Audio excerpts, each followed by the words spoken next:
Investigation. We're hearing about more and more victims of violence in Chicago fighting back. Concealed carry license holders in particular have drawn their own weapons in some recent high-profile robberies and carjackings. CBS 2 investigator Megan Hickey joins us live now from the scene of the most recent shooting in the Loop.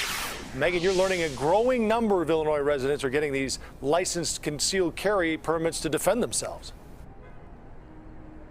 Right, Joe, just like the victim who turned the tables on a shooter here in the Loop by pulling out his own gun, more residents here in Illinois are getting CCL licenses, and many of them are saying it's because they feel unsafe.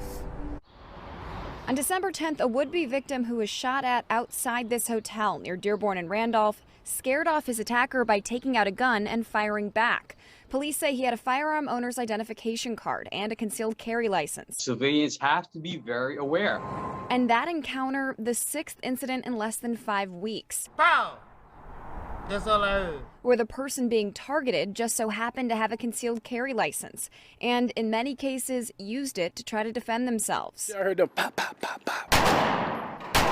There's no question that people feel unsafe. Dan Eldridge tells me he's been tracking these recent cases because as the owner of Max & Shooter Supplies and Displays, he offers the mandatory CCL classes. These interactions are going to happen more and more and more as you have more crime and you have more people who have chosen to equip themselves to be their own first responders. And those classes have been packed. Year over year, they've seen a 15% increase in enrollment in their CCL and pistol training classes. And their CCL renewals are up 44%. It's sold out for weeks and this time of year, months in advance, and we're working very hard to attract new qualified instructors. But the biggest question remains, will a rise in CCL holders actually deter would-be criminals?